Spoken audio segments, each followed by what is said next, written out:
Assalamu alaikum to everyone who is sitting here. And thank you very much for giving me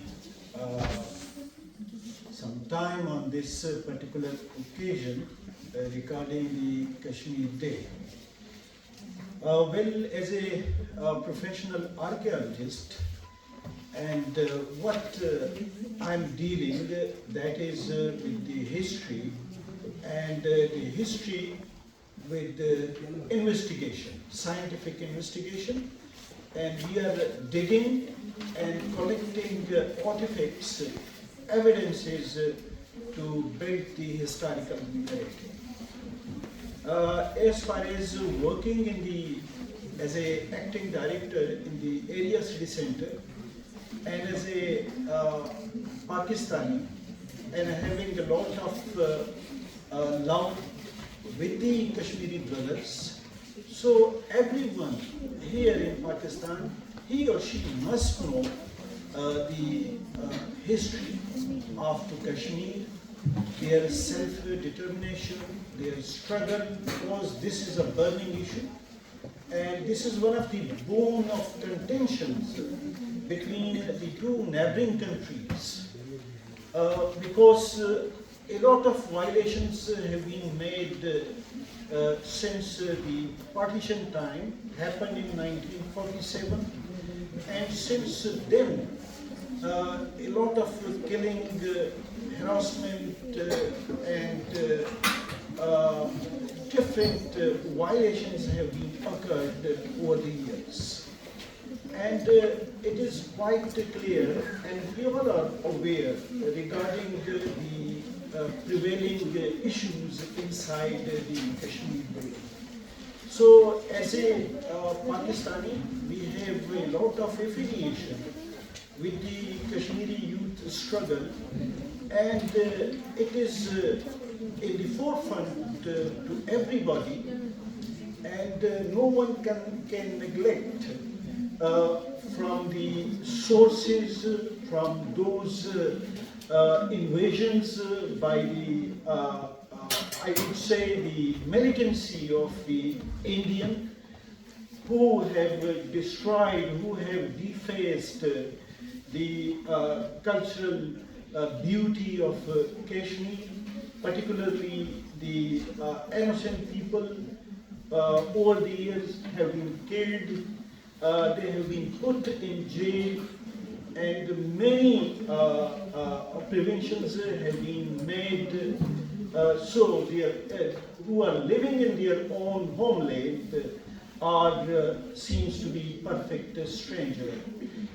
To begin some of my discussions on Kashmir Valley, as a professor of archaeology, I will come to the topic as well, but before coming to the actual topic, a lot of students are sitting here just to memorize those values, just to give you those historical references that what is the nomenclature of this Kashmir, and when in the this area was inhabited by the Muslims, and what were the cultural activities, and then when this area was occupied by the Dogra Raj, and then what happened after the partition.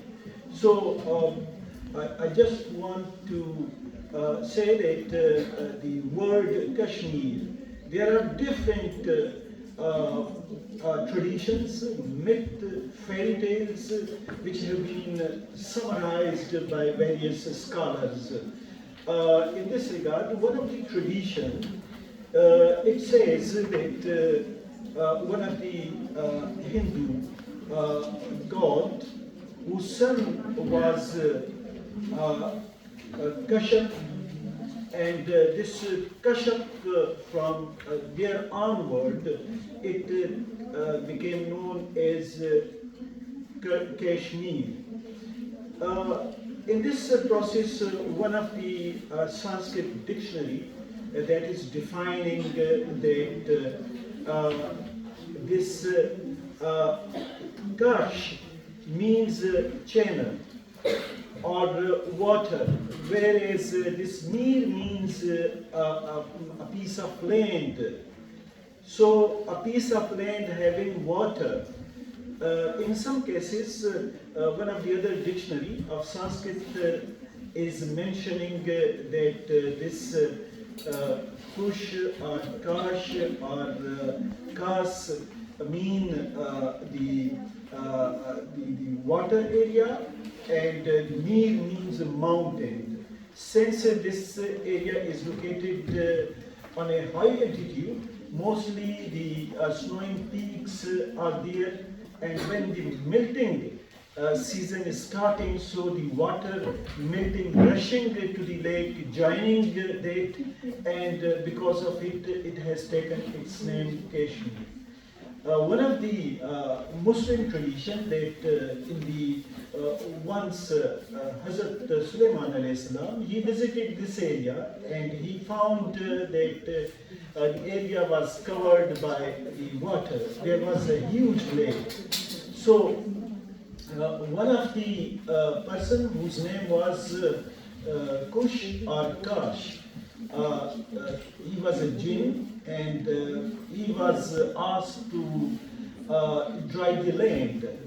So one of the fairy whose name was Mira, the promise was made by the Kush that if I will do it, so as a reward, I wish to marry with the Mira. So when the desire was fulfilled, so the area became known as Kashmir. All these are traditions. But when Zahiruddin Babur in around 1527-28 probably, when he visited this Kashmir Valley, he mentioned in his autobiography, that is Tuzak-e Babri or Babarnama, which he composed by himself. So he mentioned that the area where people are living, this particular race living in the Piedmont, they are known as Kas. And so literally he defined it that the country of the Kas, or the area of the Kas, and this Mir means the owner, the leader, or the principality. So thus it has taken its name as Kashmir. Anyhow, these are some of the hypotheses through which the nomenclature or etymology of the word has been recorded or mentioned. As far as the history of this area is concerned, the history actually started with one of the Neolithic culture of Burzahum, which is located in the suburb of the present day Srinagar, and that is dated to the 3rd millennium BC. There are certain evidences of 2nd millennium BC, so it means that the interaction started during the mid of the 3rd millennium BC, and it goes on to the 2nd millennium BC, and thus people of this area, they have their own cultural activities. As far as the historical period is concerned, it is said that actually instead of the Hinduism, this area was heavily dominated by the Buddhism. And when they were converted into Buddhism, one of the Kalhana commentary, which was compiled into a book known as Raj Tarangni, a very historical book. And in this particular book, Kalhana, who is the author of this book, has mentioned the different kings who ruled over Kashmir, the different cultural activities, the geographical background, and many things have been mentioned.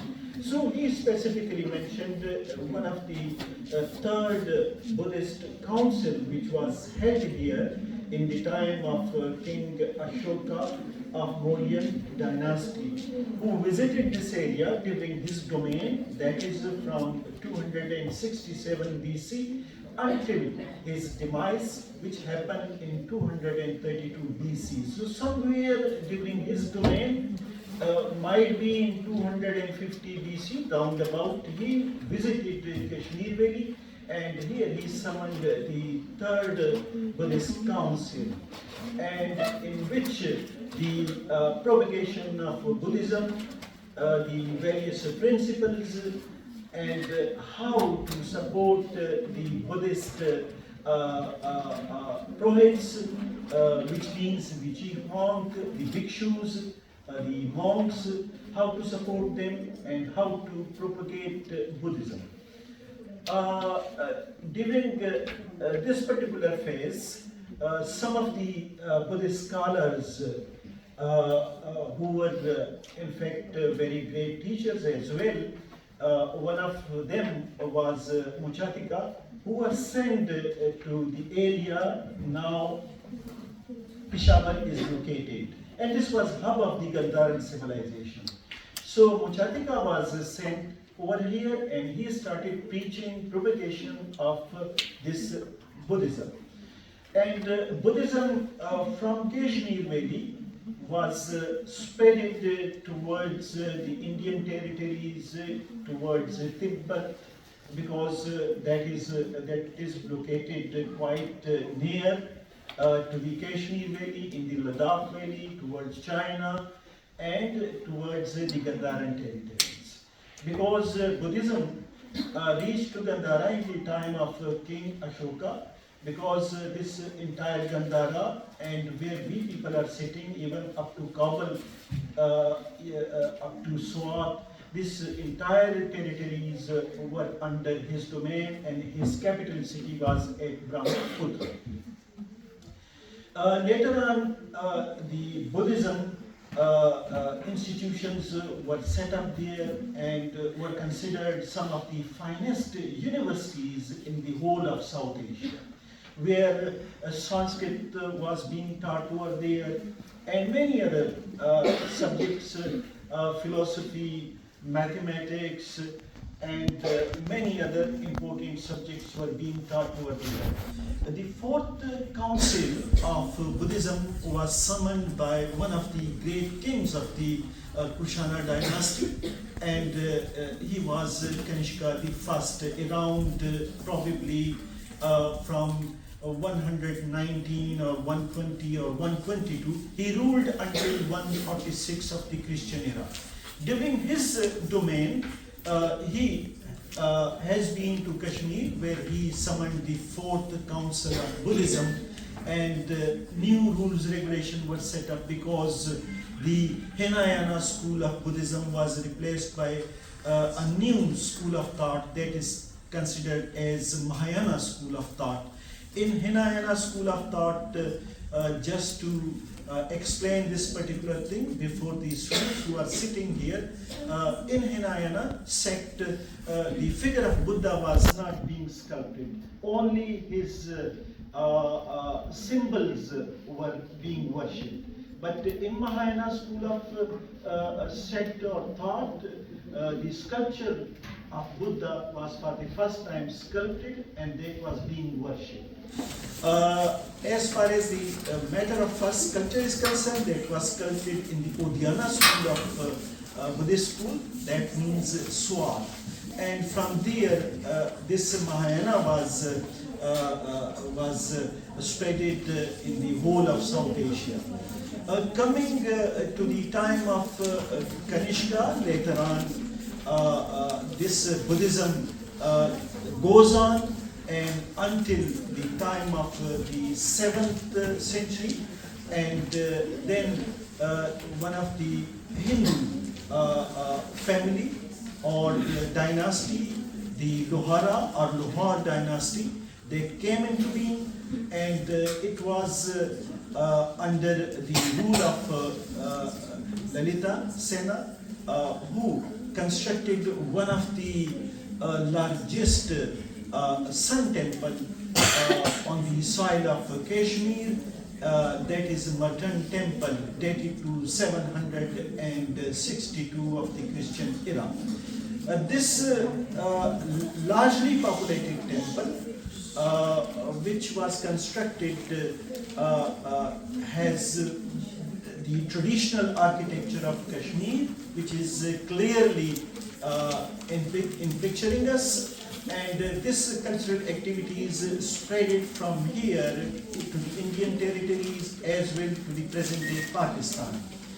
As far as the Islamization is concerned, dear students and respectable teachers, when we are talking about the Islamization, we have a lot of references, evidences that when this Lohara dynasty government, this goes on until 1320 of the Christian era. During this, the early part of this 14th century, what happened, one of the priest of Tibet, because of various issues, he was forced to leave his homeland, Tibet, and he migrated towards the present-day Kashmir Valley. His name was Rechan. And Rechan occupied the Kashmir Valley and became the king of Kashmir by defeating the Lohar dynasty in 1320-21. But it was in 1323 because of his one of his friends and who was his prime minister named as Shamir. So this Shamir affiliation, friendship made certain good impact, and Rechan embraced Islam, and he named when he became Muslim as Sadruddin Shah. And the government of this Sadruddin Shah as the first Muslim ruler started in 1322 of the Christian era. And Shamir was his prime minister. Dear students, there are different traditions, theories regarding the Shamir, which I want to explain before you. Mostly, the scholars are of the view that he came from Persia. Yet another group is proclaiming that Shamir was a Turkish person. But there are very authentic references that Shamir was the residence of present-day Swat, which is one of the district of Khyber Pakhtunkhwa province of Pakistan. So the Swatis have been the Kashmir Valley. They got fame, became on a very good status, and they enjoyed their high rank. And it was in 1339 the Sadruddin's son Hyder Ali was replaced by Shamir, and he entitled himself as Sultan Shamsuddin, and the dynasty became known as Shamiri dynasty. And this happened in 1339, and he died in 1342. One of the principal ruler of this Shamiri dynasty was Zainul Abidin. During his time, the wooden architecture was on its peak. Different mosques, forts, palaces were constructed, and on the lake banks, different shamrilas or boat-like structures were constructed where people were coming to stay inside. The king, they were also enjoying to stay inside those boat-like palaces, which were entirely constructed from wood and exquisitely carved to the different geometrical and floral motifs.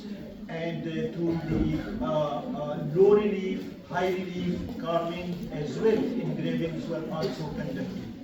This rule goes on until 1575. In 1575, Akbar the Great, who was the king of the Mughal dynasty, he conquered Kashmir and annexed it within their own domain. Very quickly, I will come to the main issue, but just I want to brief some of the background history for those to be aware regarding this particular history. In 1575, Kashmir became the integral part of the Mughal dynasty. It was in the time of King Jahangir when he became the ruler in 1605 until 1627. He was supposed to be a frequent visitor of Kashmir Valley. He was fond of Kashmir and he constructed one of the fabulous garden over there known as Kashmir, this Shalimar Bagh. So the first ever Shalimar Bagh or garden on the typical Persian style was constructed in the time of King Jahangir, who later on in 1641 who also later on Shah Jahan, his successor, constructed the Shalimar Bagh in 1641-42 at Lahore, and the third one here at Peshawar in 1653. So these were the three significant Shalimar Bagh. One of the earliest one was constructed near Srinagar. Later on, it was in the time of Durrani dynasty, particularly under Ahmad Shah Durrani, in 1752 when Kashmir was conquered by them and it was annexed within the Durrani Empire or within the Afghan Empire. However, it was in 1819 when the Maharaja Ranjit Singh, he conquered this Kashmir Valley. And Gulab Singh, one of the Sikh chieftain, was given the authority over the Kashmir, and he became as the Maharaja of Jammu and Kashmir. Later on in the first Anglo-Sikh War, which happened in 1845-46, the Britishers became the master, and in the Treaty of Lahore, the treaty was signed and it became part of the East India Company. But again, Gulab Singh, one of the local chieftain, was handed over this Kashmir Valley, and he was supposed to give some taxes annually to the East India Company. This Dogra Raj continued until the 1932 because the population of this Kashmir was mostly comprising of the Muslims. In 1932, many youths, male youths, female youths, the aged people, even the children, they were killed. And many demoralized activities were imposed by the Indian and British Army because they were supporting the Dogra dynasty. So the Dogra dynasty, the Sikh rulers and the Hindu forces, they were united and they were trying to impose their own doctrines, their own rules, and they were, the Kashmiri people, the Muslims, they were demanding for justice. During this particular phase of time, what happened that all Jammu Kashmir Muslim Conference was founded by Sheikh Abdullah and Chaudhry Ghulam Abbas. Now from here, the Kashmiri freedom fighter activities started. And this was the first step. Later on, this movement goes on, but in 1941, Chaudhry Ghulam Abbas established what they have done, they replaced this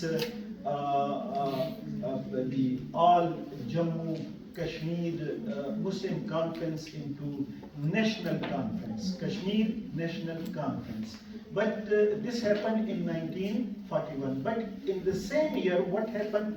Chaudhry Ghulam Abbas established his own, the old organization, and that was named as the Muslim Conference.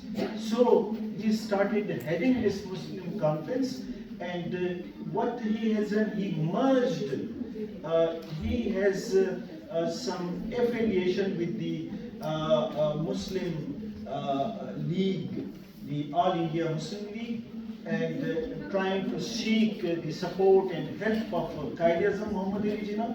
So he has merging or collaboration with the All India Muslim League.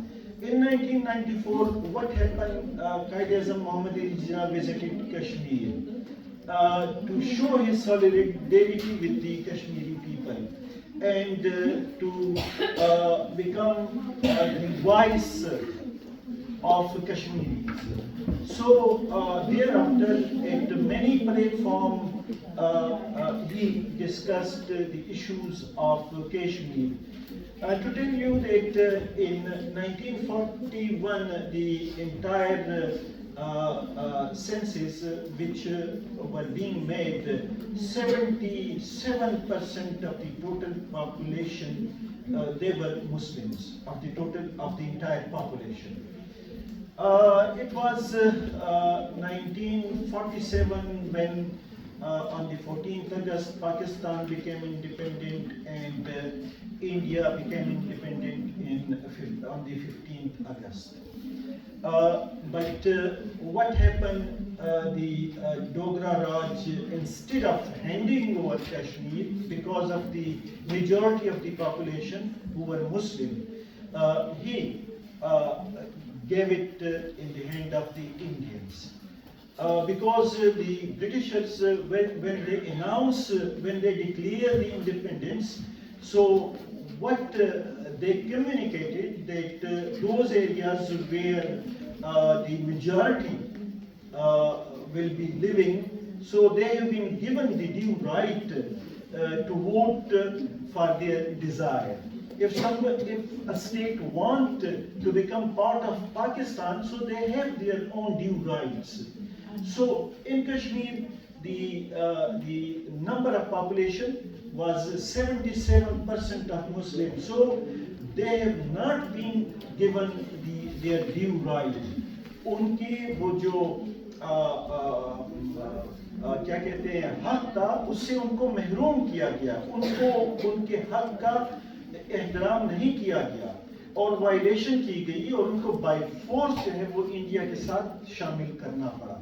हालांकि वहाँ के जो मुस्लिम थे majority में, what they were desiring, what was their wish, what they actually were wanting, they were in favor of Pakistan, but through a force, because the army was under the Dogra regime, and mostly the Sikhs and the Hindus, they were dominating in the army. So वहाँ पे उनके साथ बर्बरियत, जुल्म, ज़्यादती इंतहा कर दी गई और यूं ये एक गलत तकसीम हो गई। लेकिन इसके बाद क्या हुआ? What happened next? It was in 1948 when a war was erupted between Pakistan and India over Kashmir, and the people from different tribes, they have been there to participate in the war which was fought in order to free the Muslim Kashmir. As far as the major success of Pakistan is concerned, or Pakistani troops are concerned, or the local people who participated in this particular war, they captured the area as 5,134 square miles. They freed this area, and this was the total area, 5,134 square miles. Whereas in this particular area, 3.1 million people were living by that phase of time. Besides, and this area is located to the northeast of Pakistan. Yet another area which is totally around 27,990 square miles, that is of Gilgit-Baltistan, and where 17 million people are living. So these areas were captured by the Pakistani troops, and India, they have been to the UN Council, Security Council, to stop this war. So there both the parties were invited, they reached to an agreement, so ceasefire occurred, the troops back to their units, and this Kashmir was divided between the two countries.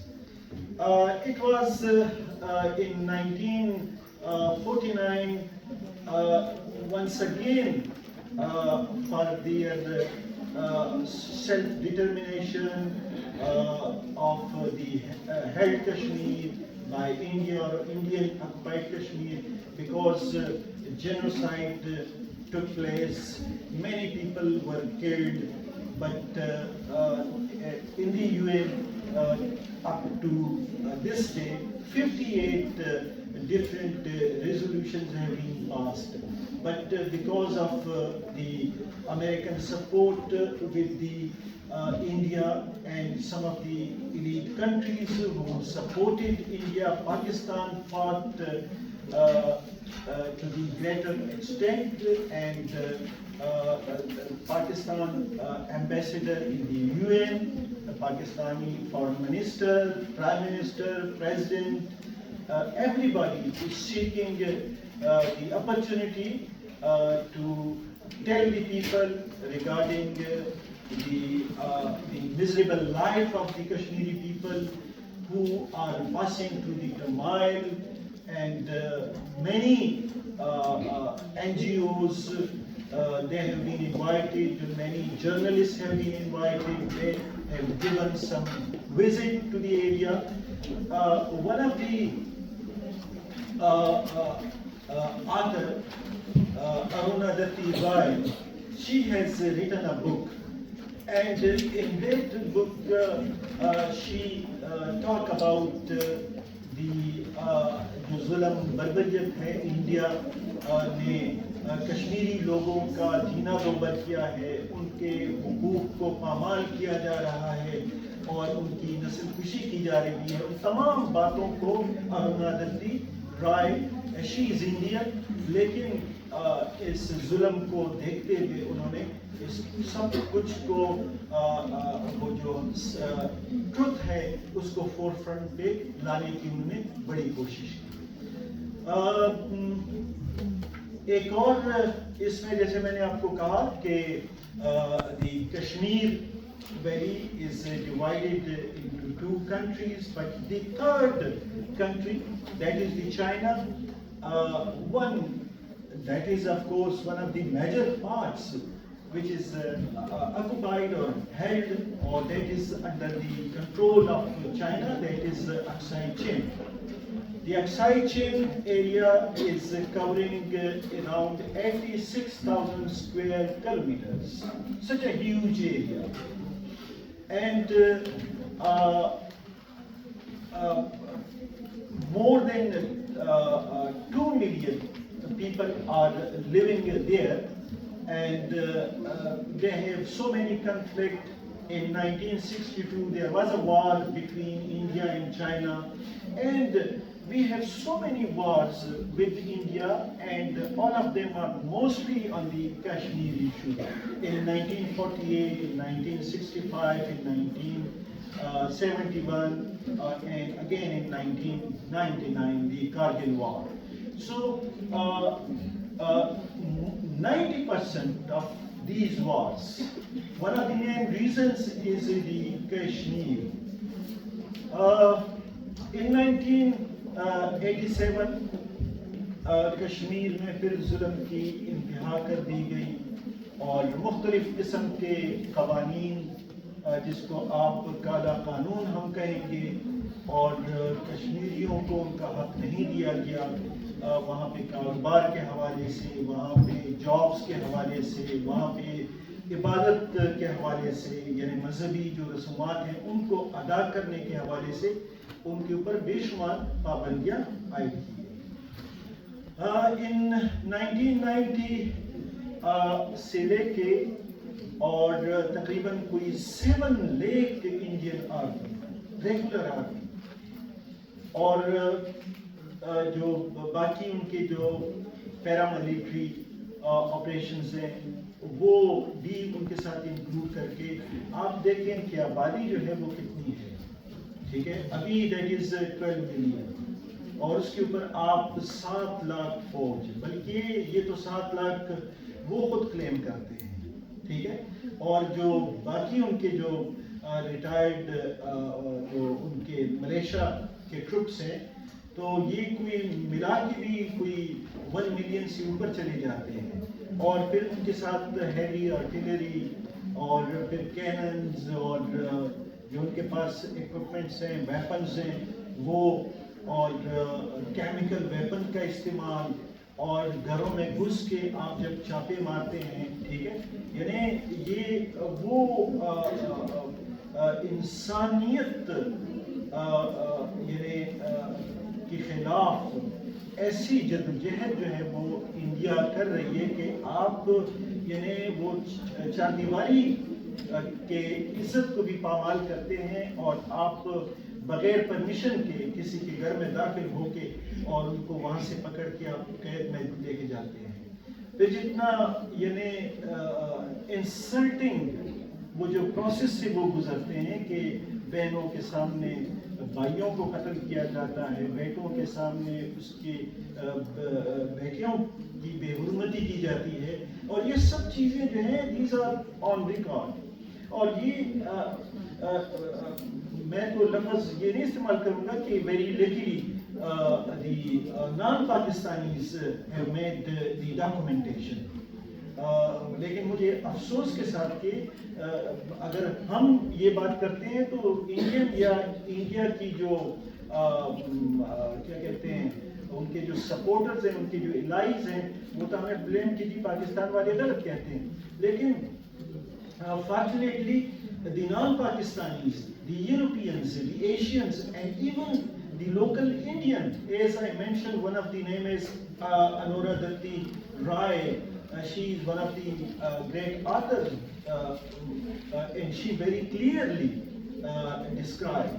اور یہ ساری چیزیں ابھی یعنی BBC کے اوپر اور مختلف نیٹ ورک کے اوپر اور ابھی تو سوشل میڈیا کا دور ہے تو اس میں بے شمار یعنی آپ ایون میں ایک ویڈیو دیکھ رہا تھا اس میں وہ جاتے ہیں اور ایپل توڑتے ہیں اور وہ لوکل لوگوں کو اس میں مار پیٹ وغیرہ, تو یوٹیوب پہ کسی نے وہ ویڈیو شیئر کی تو کتنی بری طریقے کے ساتھ کہ وہ اونر ہے, اونر کو مارا جا رہا ہے اور اس کے سامنے جو ہے وہ سیب اتار رہے ہیں اور لے کے جا رہے ہیں.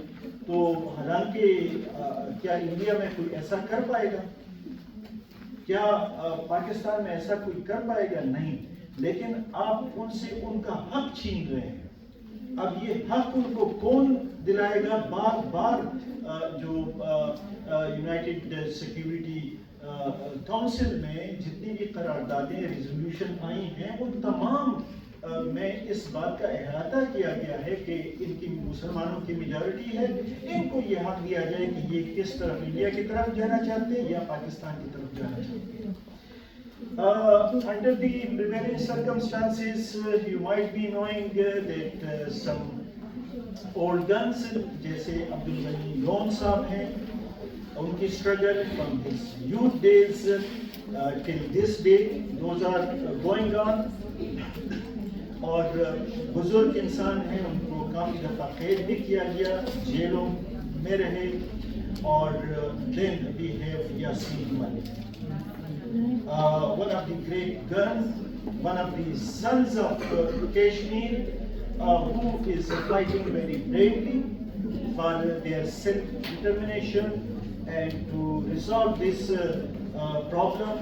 And he is trying, he is struggling for the justice, but there is no single clue that there will be prevailing justice. So this injustice is going on by force, and that is by the Indian troops.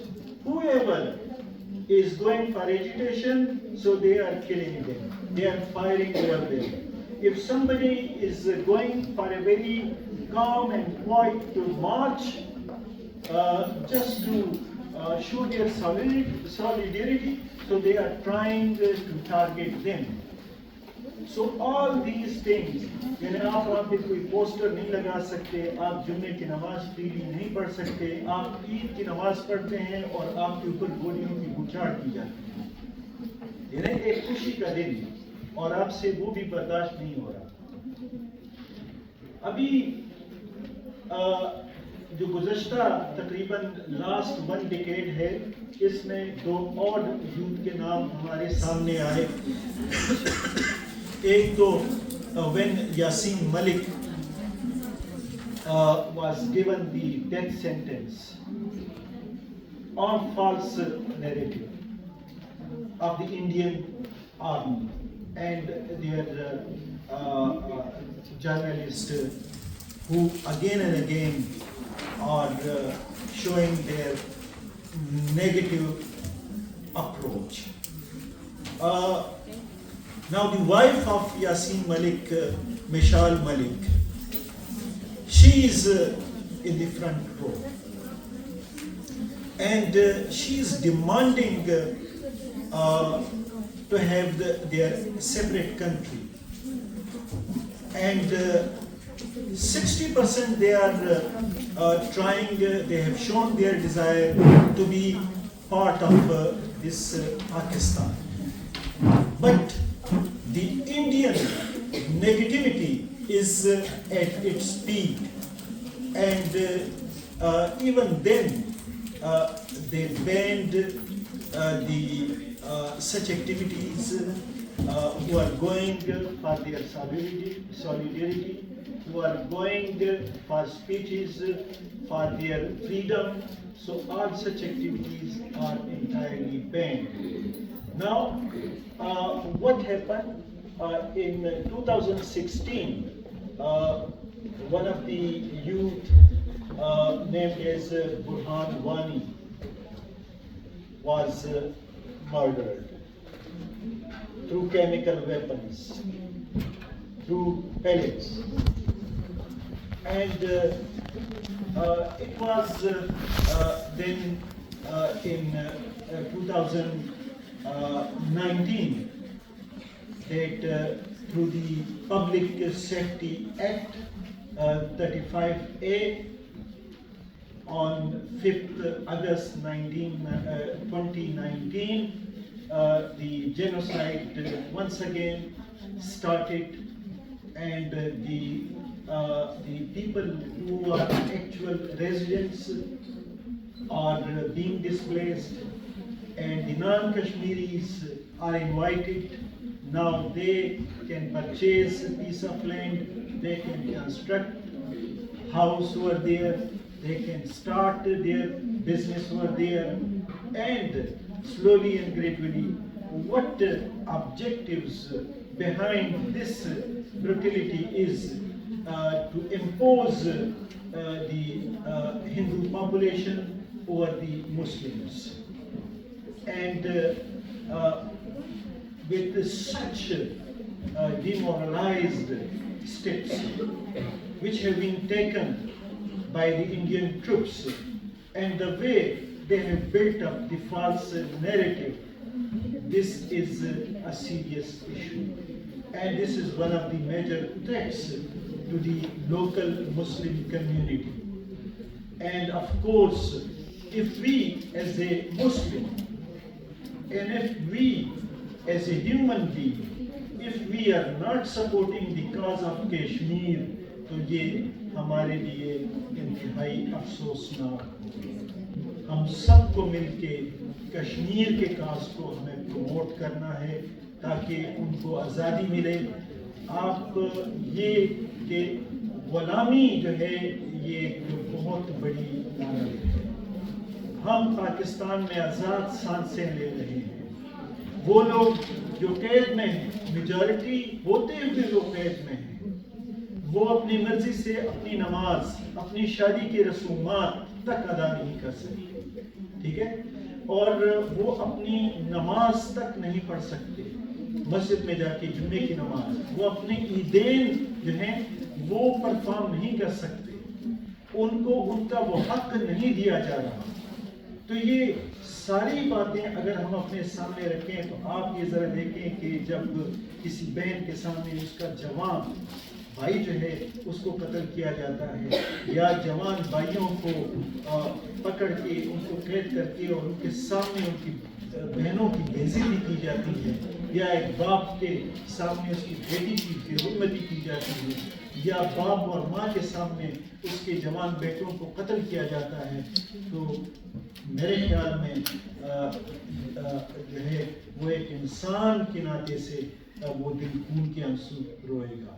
تو میں سمجھتا ہوں کہ ہم سب کو مل کے, اگر ہم کچھ نہیں کر سکتے, اگر ہم یہاں سے بندوق لے کے وہ لوگ اپنے جو ایک آزاد رہنے کے لیے جو ایک جدوجہد کر رہے ہیں وہ سب مسلمان ہیں, اگر ہم جا کے ان کے اس جدوجہد میں شرکت نہیں کر سکتے, ایٹ لیسٹ ہم سوشل میڈیا پہ کمنٹس کر سکتے ہیں, ایٹ لیسٹ ہم فیس بک پہ ایک نیریٹو بلڈ کر سکتے ہیں اور اس کے ذریعے ہم ان کو سپورٹ کر سکتے ہیں, ایٹ لیسٹ ہم نیوز پیپر میں آرٹیکلز لکھ سکتے ہیں, ایٹ لیسٹ ہم ہمارے ارد گرد جو کشمیری ہمارے بیٹے اور بیٹیاں ہیں ہم ان کو سپورٹ کر سکتے ہیں, تاکہ ان کو یہ احساس نہ ہو کہ وہ پشاور میں ہیں, تاکہ ان کو یہ احساس ہو کہ وہ کشمیر میں ہیں. تو اور آئیں اس دن کے مناسبت سے ہم یہ عہد کریں کہ کشمیر کا جو مسئلہ ہے وہ ہمارا مسئلہ ہے, اس لیے کہ وہ ہمارے مسلمان بھائی ہیں, اور ہم اپنے مسلمان بھائیوں کے ساتھ فرنٹ رو میں کھڑے ہو کے ان کی جدوجہد میں ہماری آواز بھی شامل ہو. اور پاکستانی گورنمنٹ اپنے طرف سے جتنی بھی کوشش کر رہا ہے میں سمجھتا ہوں کہ وہ قابل تحسین ہے, لیکن میری خواہش ہے کہ وہ اس کو مزید بہتر بنائیں, اس کو مزید اسپیڈی بنائیں, اور تاکہ ان کی وہ آزادی مل سکے. اور مجھے امید ہے کہ وہ دن دور نہیں ہے کہ ہمارے کشمیری بہن بھائی جو ہیں وہ ایک آزاد مملکت میں آزاد سانس لے رہے ہیں. Thank you so much.